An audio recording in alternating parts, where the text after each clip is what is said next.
It's great pleasure to have somebody from the amazing company Polestar. Actually, am I pronouncing right? Is it Polestar?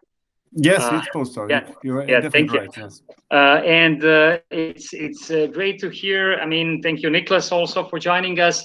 That Sweden is always on the top. When we were younger, I'm not so old, but still, Swedish music was on the top. Swedish cars, and I can say also Swedish design. With you being really passionate about it. So if I start with the first topic, I would really like to go through all five that we have. It's from global, market, company, product, and personal questions, actually, that we would like to build on. And I am really curious about the personal, but I have to go with the global first. And if you think of Nassim Taleb and changes that are happening in the global perspective, which trends do you see globally that is influencing a company, that is influencing you, that's even out of your industry, that is now changing? One is definitely COVID, or let's say that's pushing us. But what do you see, and what is pushing us possible? Mm. Well, thanks, Nico, and thanks, Niklas, for having me. It's really a treat to be part of this. So I think the one thing that comes first to mind needs to be sustainability and circularity. And I think when I joined Polestar, being at IKEA for 16 years, we also have a really strong kind of an ambition for sustainability and what we can do. Not only tick off some things that everyone else's do, but really do some really good change. So I think that one is really top of our list. And yesterday, Polestar announced that we will do a carbon-free car by 2030 called Polestar Zero. So it's really happening now. We're not just talking; we're walking the talk. And I think that is something that I longed for. Not that IKEA didn't do that, but now I feel in a startup like this is, because it's just a few years old, and still so many things to be able to define and influence. I think that part was really exciting for me, that Polestar has such a clear ambition for sustainability, not only being electric, but also meaning the full production setup on making that happen. So I need to start with that one as one big influence to what global companies need to relate to, I think. Do you think that speed of change, are people prepared for the speed of change? Because many times I see also how we are surprised with dynamics. I was checking today, for example, there's 611 unicorns that didn't even exist. There was first one in 2004, and today we are talking about 611, and actually just in December they were breaking point. There was 500 of them, so more than 100 in 3 and something months. So is maybe the speed surprising us, or will this speed up even more in the future? Yeah, I think I mean, as we say, normally change is the new status quo. You need to move all the time. Unless you will be standing there waiting to see other ones running off. So I think speed is increasing, and it feels like also people are impatient. I mean, people around the world are really expecting big brands, big companies to lead the way and to take big steps. And maybe those steps not always need to be the right ones, but they want to see something happening. They don't want companies that just wait for kind of analysis to be ready or anything else. They just want things to happen and new grounds to be broken, and make sure that things are heading ahead quickly. And I think that will not stagnate. That will just continue that way. Yeah, and you think how can these fast changes that are happening impact? Is there impact a positive change in the world? Because changing is in many ways. Do you think it can also positively influence, or can we direct in this direction also the world? I definitely think it's positive. I mean, the more things we do, the more things we try out as companies, organizations, or as individuals, the more we will learn and the more we will find out what is working and what is not. I think it's more and more smaller companies working together, not always the big old ones, because they have trouble, of course, being that quick. So I think it's more and more connecting to smaller companies to get that injection of new ideas and new kind of energy to make sure that even old companies continue moving ahead quite quickly. So I think it's positive. I don't see it as anything negative. I think if you want to stand by this on the side of this, you can do that. You can just stand on the side. You don't need to be part. You will still be influenced by it. So you can be active or not, but you will not get kind of out of it because you will still be a part of what happens in the world. So as an individual or as a company, and as a company, I think it's really more important because if you're out of tune in a few years from now, you will feel that from a business sense of view. But as a customer, you can just let the companies fight and let them take their steps, and you just benefit from whatever they discover, and you would get great use of that, I think. Okay. We can talk about car industry as the old industry in a way, and a really saturated market. No matter that it is growing a little bit after the COVID, but still there's a lot of sharks in this ocean. How to say? How do you see? I think you're an amazing example that we should write even a case study about the blue lagoon, actually, that you're developing based on Kim Chan theory. What do you see as the biggest, for example, changes on your market at the moment? Yeah, I mean, there's a mix. There's the old car brands that are trying to catch up a bit slower than they maybe should have done, and kind of forced against the wall. They put out electric cars or more modern cars in different ways, one at a time, testing the market and finding their way and getting confidence in moving forward. So I think they are forced to do that because we all know the alternative is not there in 20 years from now. So I think we have the old players, and then we have a lot of new small players that I think is even more, I wouldn't say a threat to what we do at Polestar, but they are at least in the same lagoon, you might say, and they're fighting for the same blue lagoon because they are even quicker than we are. They are even more innovative sometimes. They're smaller. They test out things. I mean, a lot of companies in China do that. I mean, there's several full electric brands in China that we never heard of.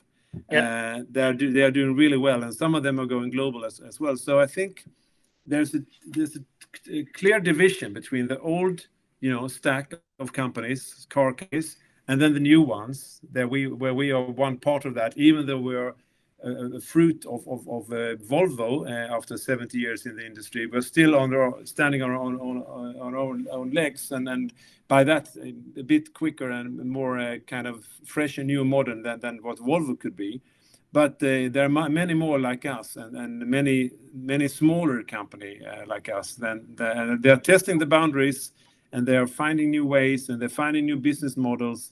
And I think what the industry is looking at right now is that more and more people move to big cities. We know that urbanization, and people don't need a car. They maybe can't afford a car. They can't park the car. I mean, so they just need a solution for mobility.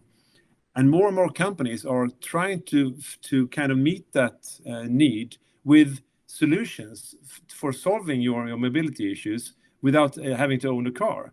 So that is really a new area that is expanding a lot. And for Polestar, we've chosen that we sell cars or lease out cars, but there are many other companies that do the other thing, meaning making sure you have the car when you need it, and when you don't need it, you don't have to put it somewhere. So I think that is a really new, great road in this industry as well, serving the core need, which is mobility, rather than owning a car. I like cars. I want to own a car, but I'm old, so I mean, people that are 25 wouldn't like to own a car, I guess. Yeah, I agree. It's quite interesting to see also how you decided actually as a company on the market to find this niche, and not just inside the Volvo, but really building more faster, let's say, culture, building instead of taking the whole ocean of Volvo, let's say, building the niche. And like you said, it's really challenging to compete with many things. I didn't know, for example, for WeChat until I went to the China, and then you find out you cannot pay anything without WeChat, or the models that they developed in the country.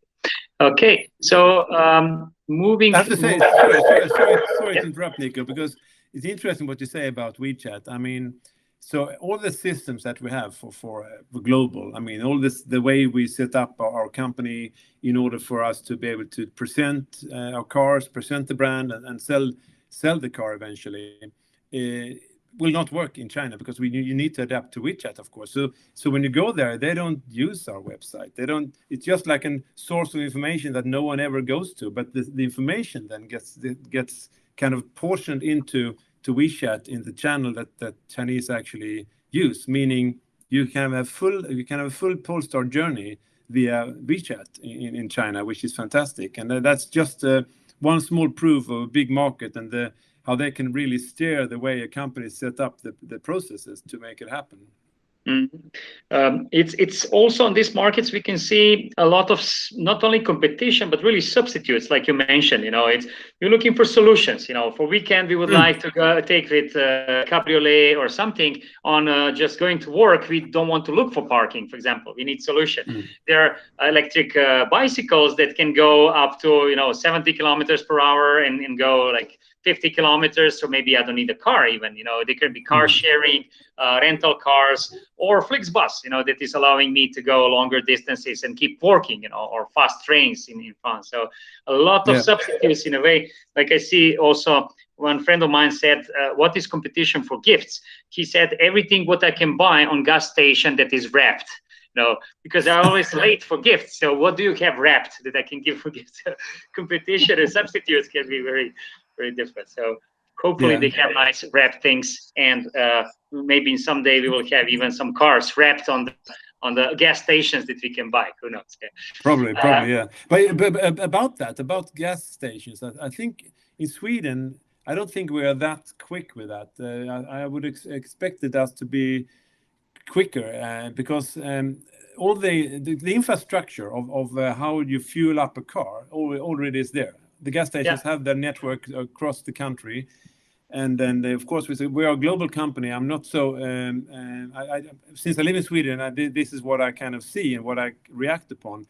That now finally more and more kind of chains, gas station chains, starting to put up charging stations instead in the same kind of premises, but they don't do it in the same way as they did with when you fuel up your car with the gasoline, because they're always in the corner of the kind of the plant, and you have to walk a long way in the rain to get to the shop, and it's kind of you see that this is the start of something, and in 15 years from now, the charging stations will be the primary position in front of the shop, and the guys for diesel and fuel will be in the corner somewhere going out.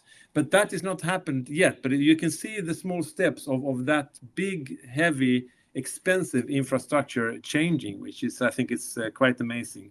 Because when I got this Polestar 2 that I'm driving, I realized that it's not really it's not a smooth journey.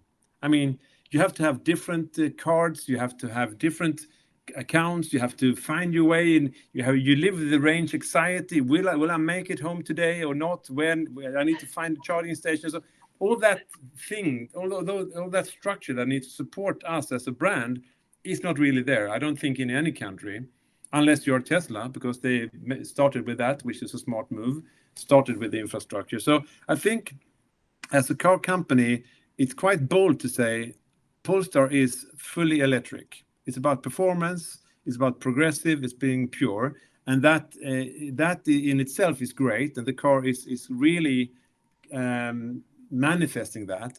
But you need charging to make it happen, and that is not on the same level. That is not performance. That is not progressive. That is not pure right now. So I guess it will catch up. But that's the thing when you run off as a player a bit earlier than the others. You need to deal with those kind of child symptoms in a business that we have right now. I agree, and I'm having the same challenges, and it's reminding me of the a new adrenaline for, let's say for the new teenage. When we were getting the driving license, it was how fast can you go, how quick you can start. And now it's new adrenaline. I'm sometimes joking, am I getting out of fuel or not? In a way, electricity. Exactly. How far can you go? Exactly. Yeah, and then living on the edge, there's at the beginning, 100 kilometers. It's only 20 now. Should I stop? Should I go? And we have this when we go skiing in the winter. It's like from Stockholm you go up north, right? And the range anxiety gets even bigger when it's cold outside. But it's interesting because when you drive out of Stockholm, you get all of these Teslas. Now some Polestars as well. They will all overtake you, super fast on the highway. But then when you get closer and closer to the ski resort, then they are all just driving really slow on the right-hand side of the road because they really want to get there in the end, right? So then you can cruise by. It's still funny, but it's But Magnus, I have a question on because in Sweden, I think McDonald's is the company that has most kind of public charging stations, or at least they say that in their commercials, right? What about IKEA that you worked for before? I mean, well, they have as well. Be also a super, they have as well, right? I think they started a few years ago, so there's always a few places where you can charge at IKEA. But just as McDonald's, they're quite slow. Maybe they're 11 kilowatts or something.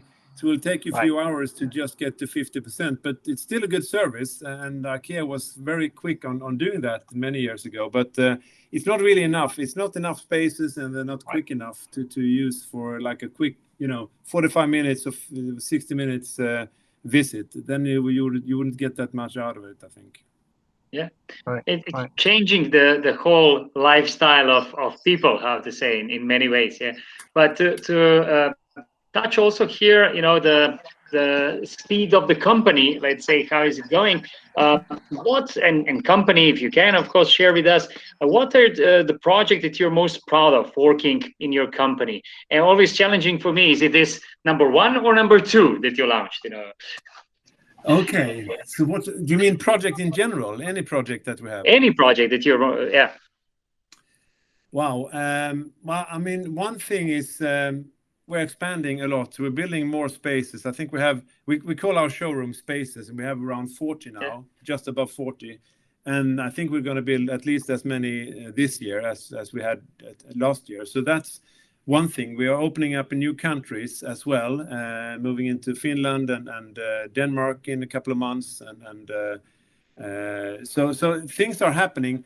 But I think what I'm proud of, and I just started that, but it's about what I need to do. It's about the experience in our showrooms, in our spaces, that right now is beautiful and clean and a bit threatening, you could say, to make that more accessible and fun, not taking out the Polestar identity at all. Keep it as cool and beautiful as it is, but adding like a really good customer experience when you go into that space. Either if you do it yourself, explore your own in that space, look at the car and explore different features, or if you get kind of a guided tour with a specialist in there.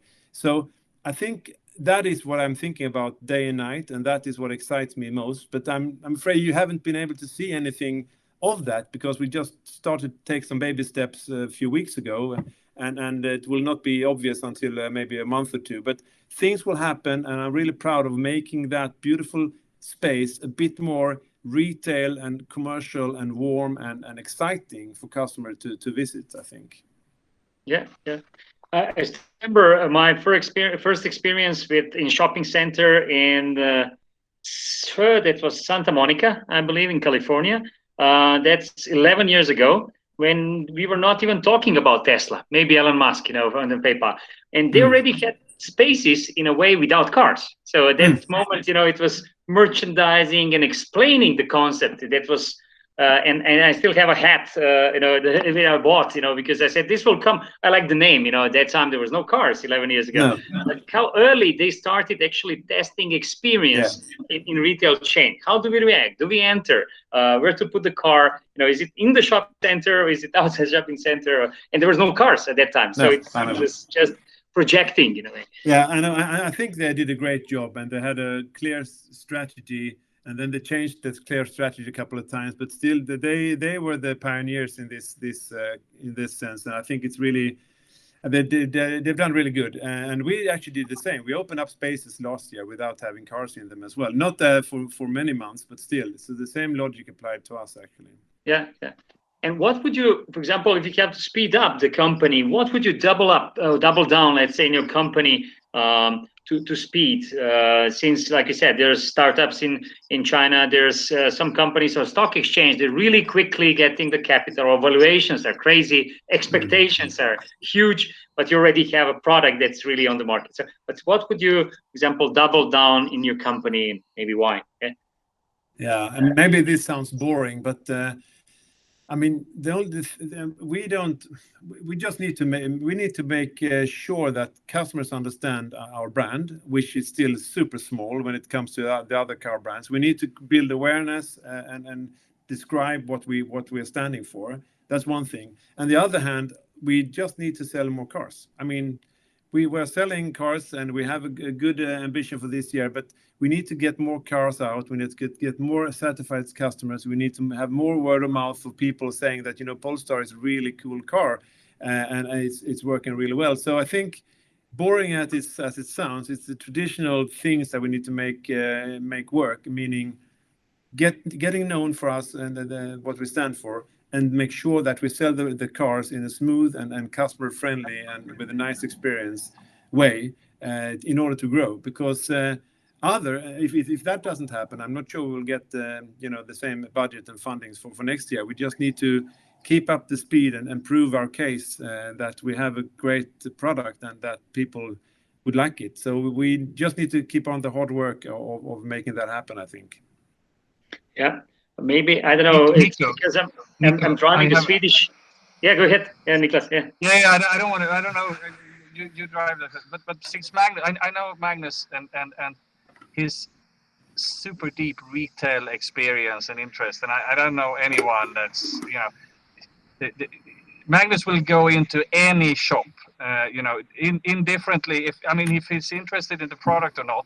He's in there to learn something about the shopping experience, and now when everyone is talking about this omni-channel and how digital, some thoughts on that, Magnus, just from the expert. I mean, how do you think? No, but it's really because everyone's talking about it, and I hear almost the same things, and someone's not trying it, someone is just closing everything down. How do you see that? Yeah, it's a big and exciting question, but I think. We see companies going down and closing down, as you say, but we also see pure internet brands that open up physical spaces and have done that for a while. Amazon have their own stores and everything. So I think there's something in, as I mentioned before, the urbanization and the city of the future. People still want to get out of their home. They want to have an experience. They want to have a cup of coffee. They want to eat somewhere. They want to go into some stores and get an experience. I think the demands would be higher on what they would get. I think a traditional store with just things, on a shelf will have trouble. You need to offer an excitement and a link, and this is also boring and predictable, but a link to more sources and more facts about the product, so you could really understand the product by looking at it, but also diving into the other assets that product has through internet or connections via QR codes or whatever. So I think the merge between physical retail and e-commerce will continue, and I think the middle of the road will not be there. Either it's super simple and you just buy it because it's cheap and it's outside the city centers, or it's an experience compared to going to an Apple store or a Versace store or whatever, because you don't have time to spend on just boring stuff. So I think that's that's the closest I can get. But I mean, what you need to do then is to look at different industries and pick the cherries from the cake in every industry and try to implement it in your own, whatever works for the customers. So I'm looking at both, grocery stores that are innovative. I'm looking at sports equipment stores that do good things. I'm looking at restaurants, how they treat the customers. I look at hotels, how they treat the customers, being a host for their stay. So I'm looking at what are the components that are really making people happy when they go outside their own home, and how can we take that and implement that and give that back in the shape of Polestar spaces. So you should not get stuck in the industry and how it used to be and what we sell. You need to really embrace all the techniques and features that you can find to make people excited about visiting your space and your store. Yeah. So look across industries, I would say. Look across the different branches and everything, and make sure that you pick the best things and implement it in a good way in your industry. This cross-industry learning, like you said, somebody said that it's the biggest knowledge is when we can shift from one industry to another, and get the best experience, because when you're in the industry, you always look left and right to your competitors. But copy paste from totally different industry or different models, especially with what you're talking before, and with 611 unicorns, I would say they're stealing a lot of cheese to the traditional companies. And we see, for example, how important it's not important anymore to how big you are, but how fast, because the fastest are eating the small ones and not the big ones eating the small ones. True. And I had also one photo when we were analyzing, for example, classic package delivery of DHL, and seeing or TNT, when you see that each button of on their page is attacked by one of the small competitors, but they become from totally different industry, like Uber delivering food, but starting delivering other things, can really influence and jump in and they have different game. They don't hunt every year profits, but they just grow for IP, billions of money behind, And we also in HTEC also develop some of this fast forward, let's say, companies. We support some of them, even received 1.7 billion investment, and we really were second employee there, in a way, second technique. So really did more than in the longest cooperation, we did 300 innovation sprints, for example, already together, building up the innovations in technical sense. I think just to add to that, Nick, I think when you talk about sprints you always mention when you work in a high-tech company, when you deliver technical solutions. But I think we should look at sprints, and we try to do that here because we're still that small in the industry. So how can we test things and quickly measure if they work or not? I mean, just put it out there. We own 4 spaces ourselves. I mean, we run, most of the spaces are run by partners, and of course we can ask them to do tests with us and for us. But we do have 4 spaces that we own ourselves. So we need to accelerate how we test things and put it out there, meeting the customer. And is it a yes or no? Did it work? Didn't it? Can we tweak something, or should we throw it away and try something new? I think that is the way to innovate, to really test things in the real environment with real people, real customers, giving the judgment if this is good or not. So I just spoke to my colleague in Netherlands about a super interesting project that they are speeding up the process with doing. And maybe we should have done that globally in the headquarters, but now they're doing it because they needed it, because they feel the pressure from the market. So I told them, go ahead, just think about this and this and this, and make sure we connect to the systems in the right way so we can make it global later on. But they're running off with that now, and hopefully we could see some really exciting things happening in Amsterdam in a few months that we would bring up and use as a standard for all our countries moving forward. So I think that way of working with sprints or small tests or pilots and validate them quickly, tweak them, and then put them into production and use them. I think that is the way to keep up speed, as you mentioned before. How do you do that when you're growing up as a company, being bigger and bigger? I think we have some interesting answers to this, not just in technical sense, but we acquired, for example, one design company now that we are making also design sprints in a way, and combining then design and innovation things, not just in technical sense, but also in finding solution.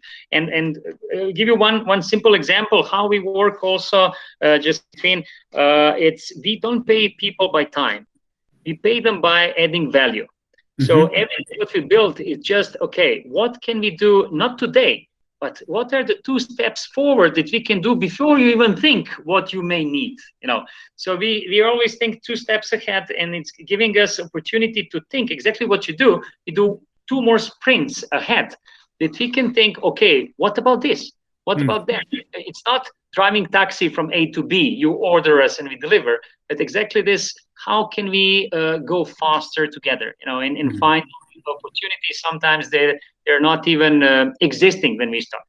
So one example with one of the greatest technical companies, the first challenge that we had was create a button, very boring thing, but we made almost PhD of what button can be and how to, what can be beyond, how this can influence from a simple thing as button, so giving this. But yeah, I would say that this is the speed is not in most of the economical logic and business, how to say, theories or even the balance sheets. There's no speed. There's always fixed numbers, and we are forgetting the dynamics and the acceleration of these dynamics that I mentioned before. It's because everybody, it's balance sheet, it's once per year, but where's the dynamics behind? What is the let's say ratio of this speed? Yeah, I think it's a good. Go ahead. Nico, that's a really good point, because that's why I thought HTEC was super interesting, because I've worked with and at different technical or innovation consultancies, but I've very often found that the business model, charging for time, is the biggest hinder, or what do you call it, the biggest barrier to actually being part of the innovation and drive the innovation as a partner instead of just someone delivering. So I think you have a really good point there, Nico. Actually, there's so many things that you don't think of that will affect exactly how you in the end are able to work and drive kind of innovation. It's super interesting. Yeah. I think what we said, being open to sprints and tests and try your way out and try it in the real environment, meeting the customers that you have and see if it flies or not. I think that is one crucial thing. The other thing I think is about the culture in the company. And IKEA was really good at that, because at IKEA you say the only one that doesn't make mistakes are the ones that are sleeping. And so, you are allowed to make mistakes as long as you learn from them and maybe don't repeat them too many times. But there's a kind of a culture of keep on trying, testing, because you know best, because you are closer to the customer or whatever. And I think that I will try to implement that as much as I can here at Polestar as well, because I think if you're afraid of making mistakes, if you're too much steered towards as you said, the balance sheet and the numbers, and you don't dare to deviate from anything, then you would end up not innovate either. So it's simple as that. You need to let people dare do those things that they have the gut feeling that would work. It reminds me what Dave McClure said about the startups, in a way. So if you don't know what's your product, if you don't know who's your customer or how you're going to make money, you're a startup. So generally, you're totally lost. So moving from this startup phase, and being totally lost with companies that are almost on I would say like trains, really on the fixed transportation directions, that cannot move left or right. Yeah. But if we move to another animal that we built around Seth Godin, this purple cow that I still admire, not just watching Milka, but actually how to say no to some customers, even, how to differentiate, how to build a tribe around. How do you see the product differentiation for you? Do you have your tribe that you would be ideal customers, or that can build, that can buy your brand? Yeah. It's a really interesting question.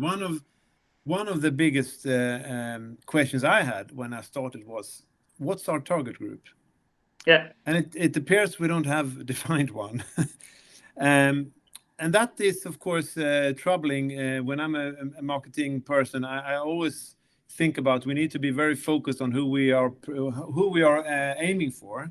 And somehow we turn that around, and I think it's a good idea. We put out something that really believe in. We put out a product that we think is designed in a certain way. It has a performance and the capacities in a certain way, and it has an ambition of being, driving sustainability in a specific way. So that we put out there. We put out there in a context of a slick brand, a beautiful website, beautiful spaces, and then we wait to see who reacts. Who is being attracted by this, and who is walking in the door in the spaces, or who is clicking on the website, or who follow us on social media on social media. So it's kind of it's quite a confident and it's almost stubborn way of doing things that I feel is a bit fascinating. It's a bit new to me, but I do embrace it, and I want to see where it leads us, because I think it's exciting. Because normally I would say we need to focus on the target group, we need to understand what they like, we need to design our offer towards their needs, and we need to push it hard to them for them to register that we are there. So it's a bit of another take on how we do this. But the result is still, to answer your question, the result is still that the ones that are looking for, maybe not any electric car, maybe not the one with the longest range, maybe not the one with the most charging stations connected to it, but the ones that really likes the brand that we have created, they of course then likes us, and they become our tribe, they become our ambassadors. And I follow a lot of social media groups where people discuss around the Polestar brand and the Polestar car, and it's fascinating how much energy people put into that, and how much they really like the brand and love the car. So it's out there. There is a tribe, there is a fan base, and we have let it kind of organically grow without steering it, and we're just grateful that it's happening. And I just think personally we need to understand how to interact and engage and kind of nurture that community, instead of just leaving it as it is. So it's an interesting thing of just putting something in play and have that confidence to do so, and hope for the best that someone out there would like it. And obviously there are people doing that. Yeah, it's maybe a short just replica on this. It's I had the opportunity working with Leslie Giornatoni, who got Bianco check, let's say, from Mini. Let's say, let's build a brand. And actually, when I listen to you, I get exactly what you were doing. Is actually kind of also his recipe. It's building from the inside. You're building what you are so strongly, actually, that you attract the energy of the customers. Not even being so much, let's say, focused on personas and types, but actually they're already magnetic field, that is bringing, the people that are bringing and let's say replicating the energy that you want to share. I think that one of the big differences when I see the Polestar compared to the Chinese startups or even American startups, the power behind, the work that you did already with branding, it's everything is there. With the startups, maybe car is there, but brand is way behind. Yeah, I think you're right. Yeah. And this is really helping them to have Purple Cow and to have I don't know. Do you deliver Polestar also in purple color? No, you can't. Definitely no. They're quite the colors you can get. I think it's 5 or 6 colors, and they're quite modest. I would say it's light okay. or light or dark gray. It's dark blue. It's white, or it's I think it's something called like a beige metallic called Moon. So they're they're not screamy. There are no red ones or yellow ones. No. Great. I'm really sure that is a conscious decision. It should not be red. It should not be yellow. No, they need to be part of the brand building that we do. They need to carry on that same style and feeling that we want the brand to kind of be. You don't want the drivers that were driving bright yellow Lamborghini, for example. It's not your type of. That's not us, no. Exactly, that's the finding with Seth Gunn. We don't want these customers. It's like it's fair. Sometimes even music is defining us. When you take the music, there's a lot of music from Sweden, but you take some metal clubs or metal camps, things. It's really defining. If you're listening to rock or even to house music, you're not on their event. So no, exactly. Yeah.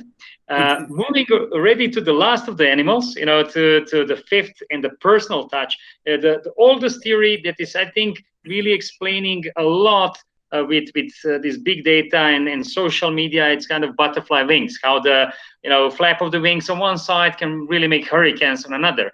And on personal, we can influence, not being just Kim Kardashians and others, but we can influence with the companies, with the brands that we build up. And it's really interesting to also here touch your mantra and your perception. So what I find about it is also that all dimensions need to work together in a way to attract new customers and keep the current ones engaged. And it's really explaining how also we are part of the, let's say, of the bigger story, of the bigger part, and that we can influence back. Now, and here I have also a few questions, but first the very simple one. What's your favorite Scottish whiskey? That's that is the easiest question I ever got, because I love all whiskey. I do. Yeah. But I prefer Scottish whiskey, and I prefer whiskey from Islay. And on Islay, me too. I prefer Ardbeg, and within Ardbeg, I prefer the 10-year-old Ardbeg. So okay. I'm quite specific. Yeah. I'm still very on your side. On this island, I also am a big fan of Lafroig. That can be also a little bit too strong sometimes, but and definitely when we look the Bible of whiskey, Ardbeg also, it's always in my house, to be for the special moment. But can I tell you a small story about that? Because yes, please.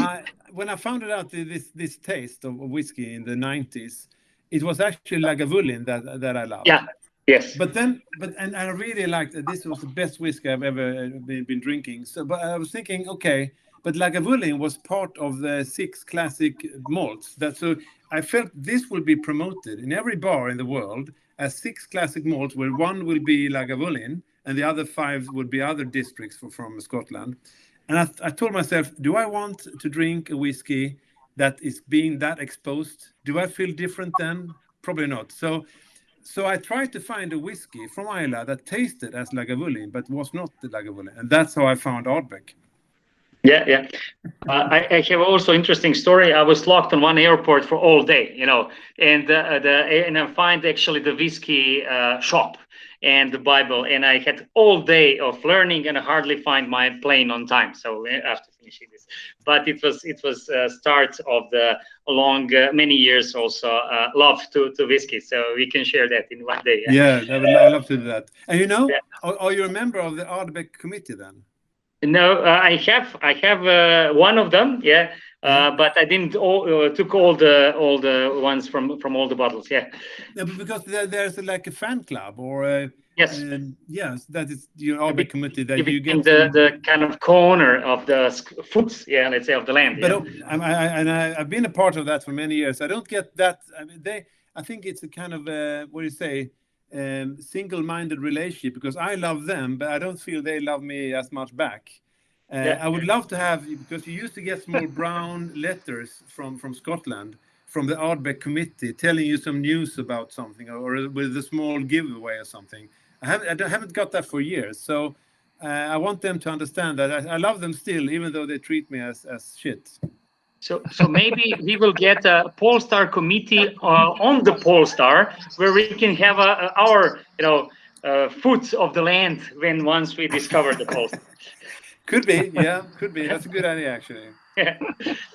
So What was the biggest challenge? Now we covered the whiskies, we go on the hard questions again.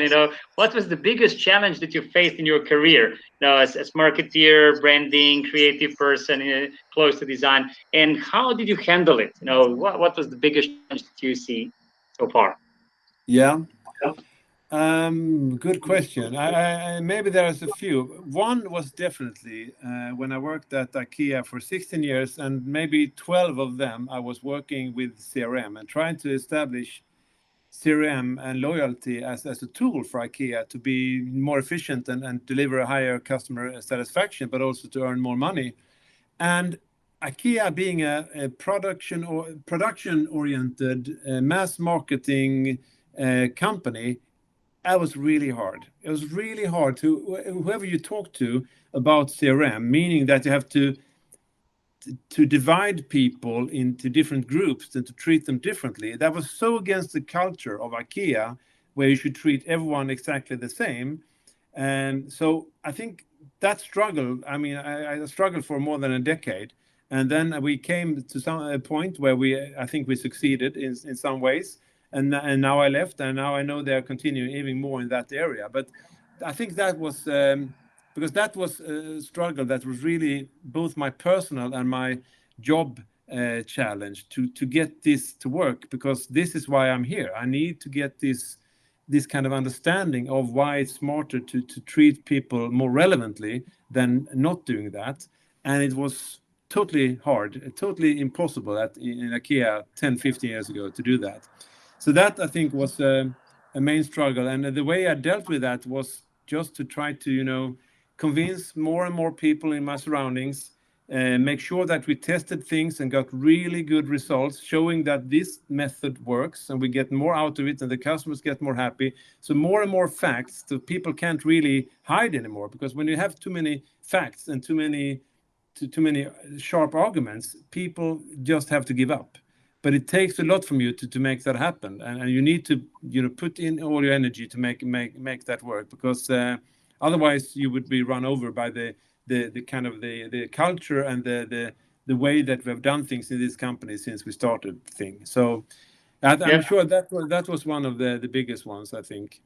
Now I would say another thing that has been a struggle, I think, here at Polestar is that as we started as a design-oriented brand, and this is just a few months back because I haven't been here so long, but to get people to understand that at the moment that we open spaces, meaning the moment we open the door to retail and interact with people walking around in city centers between different shops, then we need to understand the demands from people and the expectations from people when they walk into our shops or spaces next to another shop. And that kind of retail understanding is not really here. I think my position was created here because we want to take big steps in that area with the retail experience thing that I'm driving. But I think that is an ongoing struggle that I haven't solved completely yet. But I'm making progress, and I have a lot of smart people here that see what I mean, and they're not objective to it at all. But it's not in the nature of Polestar to think about that, because we are a digital brand, and we focus on how we present ourselves online, in social media, and on TV. That is what we focus on. And we don't really think so much about, okay, so what happens when people get into our spaces and have expectations that we, like basic retail expectations that we need to fulfill before we can start with telling our story of what we want to accomplish as a brand. So that, I think, is an ongoing battle right now. Yeah, thank you. I really feel you. I was starting with CRM implementations 20 years ago, 21 years with car industry. And I know it was with Porsche in Austria. I was learning actually how to implement it in East Europe. And I know the struggle. It's really, really tough. But even with IKEA, yeah, well. So for now, you're not planning any meatballs or meat stars in Polestar. No, not that. No, we try to bring Swedishness in another format instead of meatballs. I do love meatballs though, but we have another take on it at Polestar. Yes. Yeah. Here it's more about, as you have seen, it's more about the minimalistic design. It's more about the pure identity of where we come from. It's more about the electrification and our ambitions in sustainability. That is the Swedish kind of part that we try to bring forward, I think, with Polestar. Yeah. So, and you mentioned the challenge that you had, but what do you see as your superpower, if you call it this way? What keeps you actually go through with this toughest challenges when you have, with your toughest days, let's say? Yeah. Good question. So I think I really love and get energized by working with other people in an environment where not everything is set. So there's still a lot of things that you can fix and tweak and develop in order to get where you want. So I think I'm really happy being in an organization that is open to that. And I think what I'm best at is interacting cross-functionally with different, because when you structure a company, you have clear, different departments and functions, and they work independently from each other, and they just run. But in the end, all the things that they do hit the customer, and I'm the customer ambassador here. I need to make sure that the experience for the customer in our physical spaces is as good as possible. Outstanding, not only outstanding in the car industry, but outstanding in retail.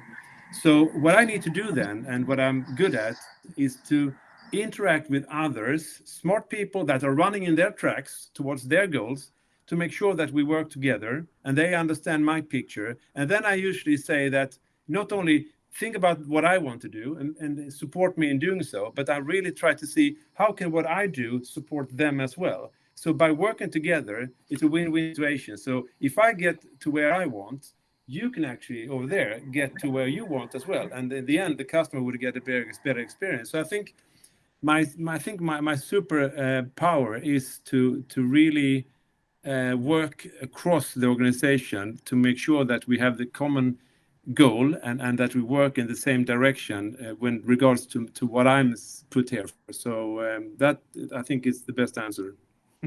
Yeah, great. It's not the best. It's not the best superpower. I would like to fly or something, but that's what I got. Yeah, I think it's crossroads, and knowing where to turn. It's very important if you want, at the end to get to the right direction. So unless we can get lost on the way. No, it's and also it's about the people. Empowering. It is. Like you see that you also put as one of the parts of your let's say creative experience, how to work with empowering and how to motivate and working in the climate of these people really explains. This is what also I saw. And people are bringing or taking energy many times. Yeah, I think so. I mean, I think you're very right.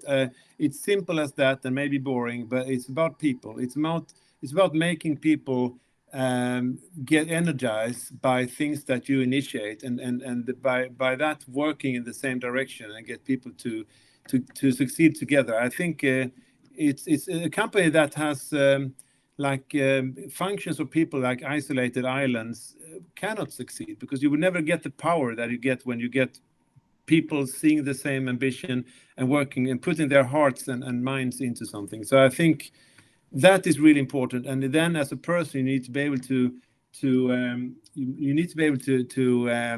initiate that and get people to do that, because it's one thing to say it or put it on a paper, but to really make it happen and get people engaged even outside their own functions. I think that's a good ability. I'm fortunate to have a bit of that, and I think other people that can interact and get people with them and to get people to work together, I think that is one of the biggest tools to get things to happen. And for the last question, what I have, so slowly, hopefully it's not hard, as the others. What do you see, since you're such a creative person, have many experiences and things? What do you suggest, for example? Where do you reflect? What do you read, or what do you listen, or how do you stay inspired to keep this creative mind going forward?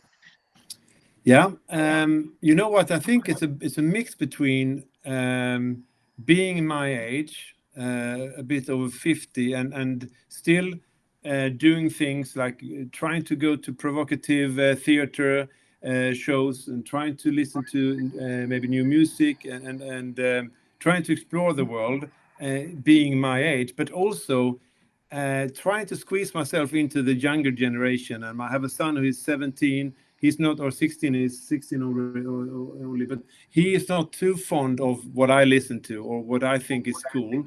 But so I try to hijack him every now and then in his friends without being embarrassing. I want to take part of their life. I want to take part of what they're doing and how they use social media and what they look at. And quite often you actually see that everything goes in cycles, So when he and the younger generation thinks something new is cool, you can often see, okay, that is really cool. I've never seen that before, but it reminds me of something that happened 25 years ago. And you see a connection. And by giving that connection back to the young people, they get a bit excited because they see that this is not totally new. It has a link to the past. And by that, you get some credibility as an older person.